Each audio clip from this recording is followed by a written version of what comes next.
बैसल सुनू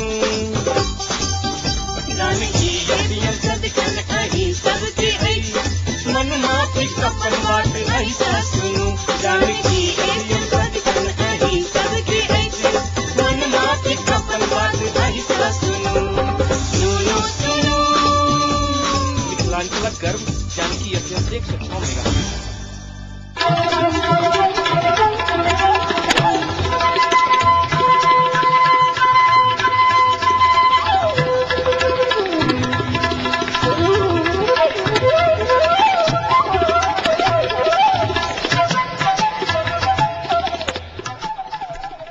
नमस्कार, जानकी एफएम 106 मेगाहर्ज जानकी समाचार में अपने के स्वागत है। जैसे सुनल जाओ समाचार।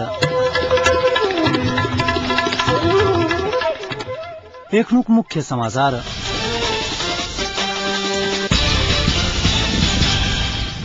जनतान्त्रिक तराई मुक्ति मोर्चा राजन समूहक 70 जिल्ला कमाण्डर पुलिसक गिरफ्त में देशी विदेशी शक्ति सब नेपाल में संविधान बन देवा नहीं चाह रहा माओवादी का अध्यक्ष प्रचण्डक आरोप। 7 सूची सहमति के परिमार्जन नहीं का खारिज कर अपराध कांग्रेसक सभापति कोइराला कहब आ नेदरलैंड द्वारा इंग्लैंड समक्ष 293 रनक लक्ष्य प्रस्तुत। जनतान्त्रिक तराई मुक्ति मोर्चा राजन समूहक 70 जिला कमाण्डर आकाश मुक्ति कहनिहार 26 वर्षीय विनय कुमार पाण्डे के पुलिस गिरफ्तार कैला गई। धनसाक चक्कर गाविस वार्ड नंबर 3 स्थित पाण्डे के अपने घर से पुलिस काल गिरफ्तार कैला गई। पाण्डे लगसर व्यक्तिगत डायरी आ किछ संबंधित कागज पत्र बरामद कैल गेल पुलिस जानल गई। पाण्डे 2064 साल से जनतान्त्रिक तराई मुक्ति मोर्चा राजन समूहक साधारण कार्यकर्ता भ 2065 साल में आकाश मुक्ति के नाम से 70 जिला कमाण्डर में नियुक्त भका अखन धैर्य वह पद में काज करित आबि रहल छल। जिला प्रहरी कार्यालय धनसा जानल गई। पाण्डे ऊपर लूटपाट बलात्कार हत्या डकैती सहितक आरोप रहल आ अखन अनुसंधान के लेल जिला प्रहरी कार्यालय धनसा में राखल गेल पुलिस जानल गई।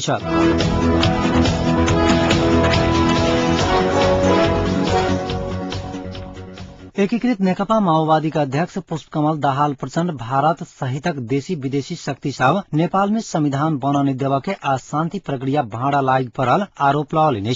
बर्दिया माओवादी द्वारा जनयुद्ध के माइती गांव सोरहावा 2 जगतिया में आयोजित जमघट के संबोधन करते प्रचण्ड कहलेन जे जनता के संविधान बनाने देवा आ शांति कायम होवा नहीं देवा भारत सहितक विदेशी दलाल आ प्रतिक्रियावादी तत्व सब षड्यंत्र कर चुकल है। ओइसा अपन सभक स्वाभिमान आ राष्ट्रीयता संकट में ओ विदेशी दलाल आ चाकरी कक बैसा चाहवाला के तत्व देश में स्थापित हेबाक खतरा बढ़ल कहैत जनता के आंदोलन में उतर परत बतौलिने छ। माओवादी अध्यक्ष प्रचण्ड विदेशी के इशारा में चलावाला राजनीतिक दल सभा कारण सरकार गठन में अबेर भ रहल बतौलिने छ। ऐसा आगू शहीद तथा बेपत्ता परिवार संघ के साक्षात्कार में माओवादी अध्यक्ष प्रचण्ड अपन समर्थन में बनल एमाले के सरकार रहबे करत त शहीद बेपत्ता परिवार के 10 लाख के दर से राहत उपलब्ध करावा के प्रतिबद्धता व्यक्त करें।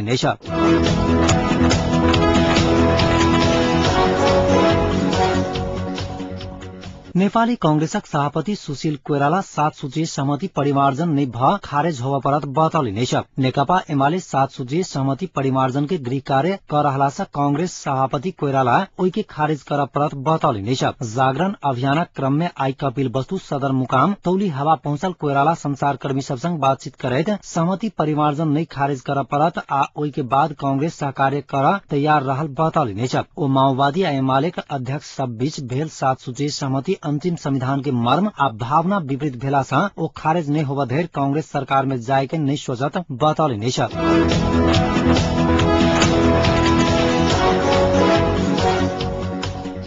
7 सूत्रीय सहमति संशोधन कैल गेल त माओवादी एमाले बीचक सहमति भंग भ जेतैक एकीकृत नेकपा माओवादी के नेता देव गुरुङ चेतावनी देलेने छ। राजधानी में आई एकटा कार्यक्रम के संबोधित करैत एकतरफी इच्छा अनुसार कोनो हालत में समझौता संशोधन नहीं हेतैक गुरुङ दावा कैलेने छ। समझौताक भाषा और परिष्कृत कैल जा सकैए गुरुङक कहब छलैन। समझौताक मूल मर्म आ भावना के विस्थापित क कोनो प्रकारक संशोधन नहीं भ सकैत ओ स्पष्ट कैलेने छ। सेना समायोजन नहीं भेला के कारण सुरक्षा मंत्रालय माओवादी के नहीं देवक तर्क कैल गेल ता माओवादी सरकार में सहभागी नहीं हेतैक गुरुङ बतौलिने छ। एही अवस्था में बाहर रहेका समर्थन करक नीति के विषय में सेहो सोचबा लेल माओवादी बाध्य हेतैक हुनकर कहब छलैन।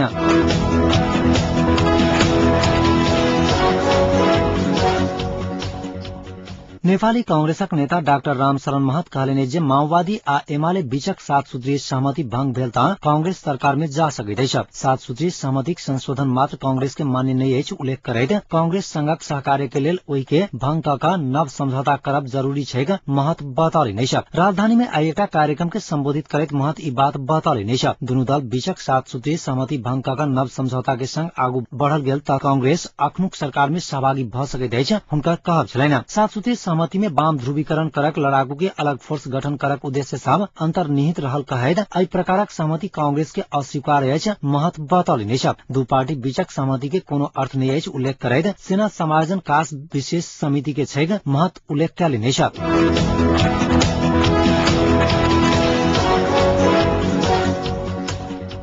बीपी कोइराला स्वास्थ्य विज्ञान प्रतिष्ठान में बीतल 6 दिन से लागल तालाबंदी आई बेरियासा खुजल है। व्यवस्थापन पक्ष आंदोलनकारी पक्ष बीच 4 सूत्री सहमति भेला बाद तालाबंदी खुजल है। तालाबंदी खुजला बाद प्रतिष्ठानक प्रशासनिक कार्य सुचारू भेल है। कर्मचारी कल्याण मंच, नर्सिंग कल्याणकारी कमिटी आ हेल्थ प्रोफेशनल स्वास्थ्य प्राविधिक कमिटी सम्बद्ध कर्मचारी सब विभिन्न मांग राख उप कुलपति प्राध्यापक डाक्टर पूर्णचंद्र, कर्मचारी शिक्षा अध्यक्ष प्राध्यापक डाक्टर रूपांशी राज भण्डारी, रजिस्ट्रार नंद कुमार थापा, अस्पताल निर्देशक प्राध्यापक डाक्टर बलभद्र प्रसाद दास के कार्यकक्ष में तालाबंदी कैने छल।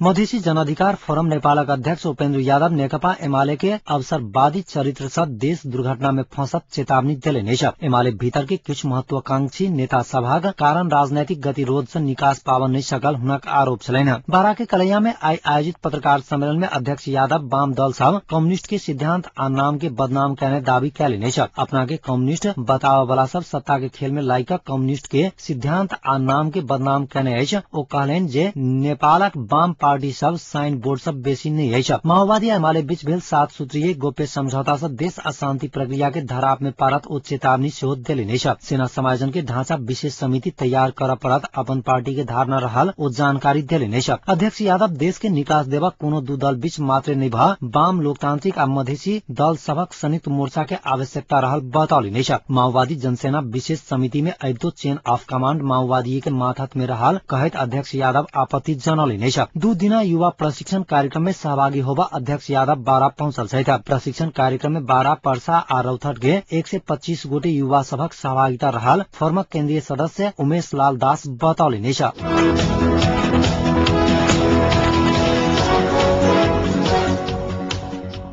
न्यूजीलैंड में 6.3 रेक्टर स्केल के भूकंप एला से कम से कम 65 गोटे के मृत्यु भेल है। दोसर पैघ शहर क्रिस्टचर्च में आयल भूकंप में मरवाला के संख्या बढ़ सकबाक अधिकारी सब जनौलक अछि। स्थानीय समय अनुसार दोपहर 12:15 में आयल भूकंप से सैकड़ों भवन ढहि गेल अछि। प्रधानमंत्री जॉन की कहलनि जे हम न्यूजीलैंड के अन्हार भविष्य देखने छी। भूकंप से 100 गोटे पिछायल अंतर्राष्ट्रीय संचार माध्यम सब जनौलक अछि। भूकंप के बाद न्यूजीलैंड के अंतर्राष्ट्रीय उड़ान रद्द कयल गेल अछि। बिजली आ पीबय वाला पानी सेहो अवरुद्ध भेल अछि। क्रिस्टचर्चक मेयर बॉब पार्कर संकटकाल घोषणा करे के मांग करैत सर्वसाधारण के शहर के केंद्र खाली कर आह्वान केने छथि।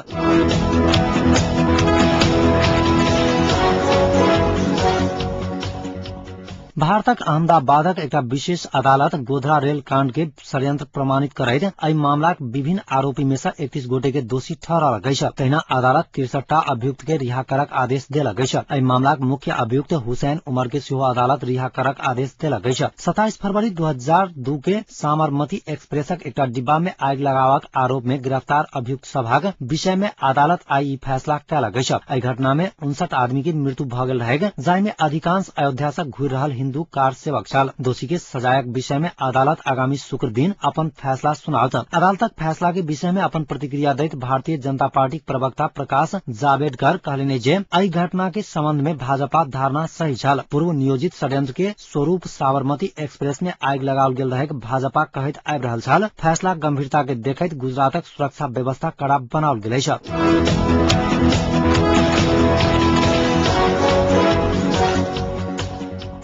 आईसीसी क्रिकेट वर्ल्ड कप अंतर्गत समूह बी के 5म खेल में नेदरलैंड इंग्लैंड समक्ष 293 रनक लक्ष्य रखला गई। भारतक नागपुर के मैदान में भरहल आजु खेल में नेदरलैंड टॉस जीतकर पहिने बैटिंग करक निर्णय करैत निर्धारित 50 ओभर में 6 विकेटक नुकसान पर 292 रन बनौला गई। नेदरलैंड के तरफ से सर्वाधिक RN10 डचेट 119, कुपर 47, TND ग्रुथ 29 रन बनौले नै छ। 293 रनक लक्ष्य पाउने इंग्लैंड अब किसी काल के बाद बैटिंग करक लेल मैदान पर उतरत।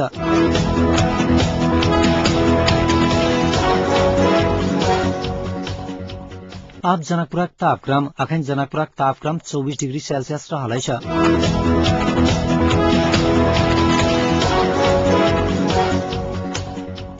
अंत में पुनः एक बेर मुख्य समाचार।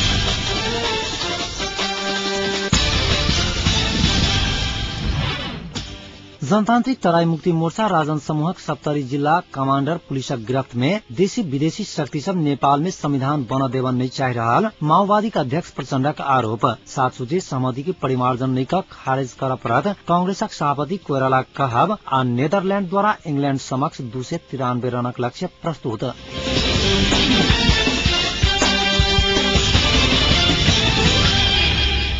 लेखनुक समाचार यतै समाप्त हुँदै पुनः समाचार लका उपस्थित है। नमस्कार।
मिथिलांचलक गर्व जानकी FM 106 मेगाहर्ट्ज।